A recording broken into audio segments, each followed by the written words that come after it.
Hello குட்டீஸுகளா, வணக்கம். சரி, எல்லோரும் வந்துட்டீங்க. Good morning. நான் கதை சொல்ல தொடங்க போகிறேன், கேளுங்க. ஒரு காடுன்னா அடர்த்தியான இடம். காடு என்னங்கிறத நான் ஏற்கனவே உங்கள்கிட்ட சொல்லியிருக்கிறேன். அந்த காட்டில் எல்லா வகையான வைல்டு அனிமல்ஸும் வசிக்குமா. அந்த காட்டில் ஒரு யானை இறந்து கிடக்கு. அந்த இடத்துல அந்த பாதையில் ஒரு நரி வருது. நரி வந்த உடனே இதை சாப்பிடணும்னு அதுக்கு ரொம்ப ஆசையாக இருக்குது. அதோடைய ஸ்கின் எப்படி ரொம்ப ஹார்டாக இருக்கும். ரியனோ, ஹிப்போபொட்டமஸ், எலிஃபண்ட் இதோட ஸ்கின்னா என்ன தோல் ரொம்ப ஹார்டாக இருக்குமா. அதை டேர் பண்ணினா தானே அது ஃப்ரெஷ் வரும். அதனால் இது யாராவது வருவாங்களான்னு காத்துக்கிட்டு இருக்குது. அப்போ அந்த பாதையில் லயன் வருது. லயன் வந்தவொடனே, ராஜா வணக்கம் உங்களுக்கு, அதனால் என்னுடைய வணக்கத்தை நீங்கள் ஒப்புக்கொள்ளுங்க. நான் உங்களுக்காக ஒரு சின்ன விருந்து வைக்கலான்னு நினைக்கிறேன்.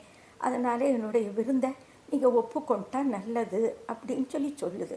என்னடா விருந்து வச்சுருக்கிற அப்படின்னு கேட்ட உடனே, இந்த மாதிரி ஒரு யானை இறந்து போய் கிடக்குது அப்படின்னு சொன்னேன். அட முட்டாளே, நாங்கள் இறந்து போன அடுத்தவங்க வேட்டையாடின மிருகத்தையெல்லாம் சாப்பிட மாட்டோன்னு உனக்கு தெரியாது?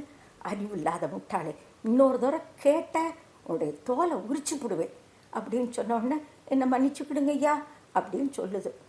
லயன் போயிடுச்சு. லயன் என்ன, அந்த கிங் ஆஃப் த ஃபாரஸ்ட், அது போயிடுச்சு. அப்புறம் யார் வருவாங்கன்னு உட்காந்துக்கிட்டே காத்துக்கிட்டு இருக்குதான். அப்போ சீட்டா வருது. சீட்டா வந்த உடனே அந்த சீட்டாட்ட சொல்லுது, உங்களை தான் எதிர்பார்த்துக்கிட்டே இந்த பாதையில் உட்காந்துட்ருக்குறேன். நீங்கள் எப்போ வருவீங்கன்னு பார்த்த கண்ணே பூத்து போச்சு. ஆனால் நீங்கள் லேட்டாக வந்துட்டீங்க. சரி பரவாயில்ல, வாங்க, உங்களுக்கு ஒரு விருந்து வைக்கலான்னு இருக்கிறேன். அந்த விருந்து சின்ன விருந்து தான், ஆனால் நீங்கள் ஒப்புக்கொள்ளுவீங்க அப்படின்னு சொல்லுது. அப்போ அந்த சீட்டா சொல்லுது, என்னடா விருந்து வைக்க போகிற அப்படின்னு கேட்டவுடனே அந்த ஃபாக்ஸ் சொல்லுது, இந்த மாதிரி எலிஃபண்ட் ஒன்று இறந்துருக்குது, அதை சாப்பிடுவோம், நீ உங்களோட சேர்ந்து சாப்பிடணுங்கிறது தான் என்னோடய ஆசை, அதுக்காகத்தான் நான் உட்காந்துட்ருக்கிறேன்னு அது சொல்லுது. அப்போ சீட்டாவுக்கு கோபம் வந்துச்சா, அறிவுகட்ட முண்டமே, நான் ஃபாஸ்டஸ்ட் அனிமல் இந்த உனக்கு அது தெரியாது? நான் ஓடி போய் எவ்வளோ பெரிய ஓடக்கூடிய மிருகத்தையும் வேட்டையாடக்கூடிய சக்தி எனக்கு இருக்குது. என்ன போய் இறந்து போய் கிடந்த யானையை ஒரு எலிஃபண்ட்டை சாப்பிட கூப்பிட்றையே, உனக்கு கொஞ்சம் கூட அறிவில்லை முட்டா, கண்ணு மொழிய நோண்டி எடுத்துருவேன், கவனமாயிரு அப்படின்னு சொன்ன உடனே, என்ன மன்னிச்சுக்கிடுங்க அப்படின்னு சொல்லிடுது. திருப்பி உட்காந்துக்கிட்டே இருக்குது. யாராவது வருவாங்களான்னு உட்காந்துக்கிட்டு இருக்கும்போது ஒரு டைகர் வருது. அந்த டைகர் வந்த உடனே அந்த டைகர்கிட்ட சொல்லுது, அண்ணே உங்களை பார்த்தா சாப்பிட்டா 5-6 நாள் ஆன மாதிரி தெரியுது, அதனால் உங்களுக்கு ஒரு விருந்து வைக்கலான்னு இருக்கிறேன். சின்ன விருந்து தான்னாலும் நீங்கள் மனசோட ஒப்புக்கொள்ளணும் அப்படிங்குது. அப்போ அது கேட்குது, என்ன விருந்து வைக்க போகிற அப்படிங்கிறது. இங்கே ஒரு யானை இருக்குது, வாங்க நம்ம 2 பேருமா சேர்ந்து சாப்பிடுவோங்கிறது. என்னோட சாப்பிட்ற அளவுக்கு உனக்கு தைரியம் வந்துருச்சா அப்படின்ட்டு இந்த டைகர் கேட்குது. இல்லை நீங்கள் சாப்பிட்டப்புறம் தான் நான் சாப்பிடுவேன் அப்படின்ட்டு இந்த ஃபாக்ஸ் சொல்லுது. ஃபாக்ஸ் தான் கன்னிங் அனிமல் தானே. ஆனால் இந்த டைகர் பிரேவஸ்ட் அனிமல். சரின்னு சொல்லி அது இருக்கும்போது அந்த ஸ்கின்னை கிழிக்க ஆரம்பிச்சுது. சாப்பிடலாமா ஸ்கின்னை கிழிக்க ஆரம்பிக்கும்போது அந்த பாதையில் நிறைய டீராக ஓடுது. டீர்னா என்ன, மான் உயிரோடு எல்லா மானும் ஓடும்போது இந்த ஃபாக்ஸ் சொல்லுது, அண்ணா இந்த செத்ததை போய் திங்க போகிறீங்க பாருங்கள், உங்களுக்கு உயிரோட ஒரு கூட்டமே ஓடுது, அதை போய் சாப்பிடுங்க அப்படின்னு சொல்லுது. செத்தது வேண்டாம் உங்களுக்கு, நீங்கள் எவ்வளோ பிரேவஸ்ட் அனிமல், நீங்கள் போங்கன்னு தான்.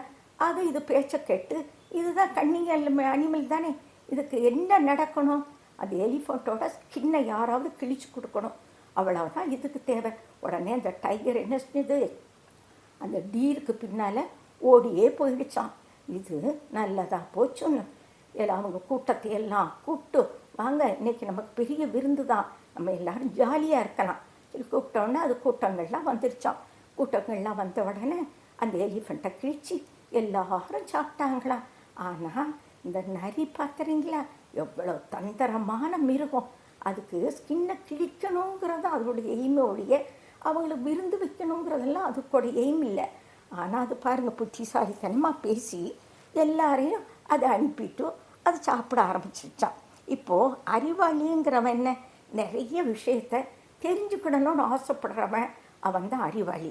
புத்திசாலின்னா யார், தான் நிறைய தெரிஞ்சுக்கிட்ட அறிவை எந்தெந்த நேரத்தில் எப்படி பயன்படுத்தணும் அப்படிங்கிற தெரிஞ்சவன் தான் புத்திசாலியா.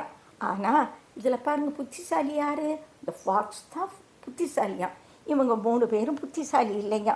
ஆனால் புத்திசாலி எங்கே இருந்தாலும் பொழைச்சிக்கிடுவானா அவனுடைய அறிவை பயன்படுத்திக்கிட்டு. புத்திசாலி என்ன செய்வான்? அவனுடைய காரியத்தில் மட்டும்தான் கண்ணாக இருப்பானா. இந்த ஃபாக்ஸ் என்ன நினச்சது? அந்த ஸ்கின்னை கிழிச்சு கொடுத்தா போதும்னு நினச்சதான். அதனால் பாருங்கள், புத்திங்கிறது விஸ்டம், அறிவுங்கிறது நாலேஜ். நம்ம என்ன செய்யணும்?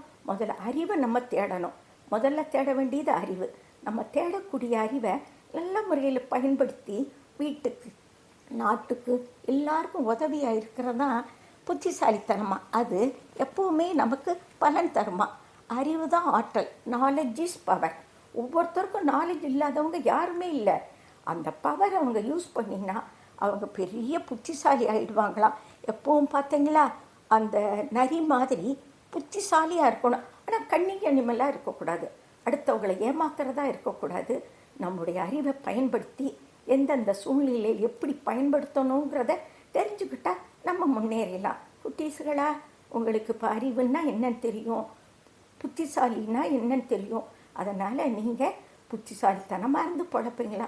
நாட்டில் ஒரு பழமொழி சொல்லுவாங்க, அவன் புத்திசாலி, அவன் எங்கே போனாலும் பொழைச்சிக்கிடுவான் அப்படிம்பாங்களாம். நம்ம எங்கேனாலும் பொழைக்கிறதுக்கு நமக்கு புத்திசாலித்தனம் வேணும். முதல்ல இப்போ தேட வேண்டியது கல்விங்கிற அறிவைத்தான். அதுக்கப்புறம் நீங்கள் புத்திசாலி ஆகிடலாமா? பாய், நாளைக்கு சந்திப்போம்.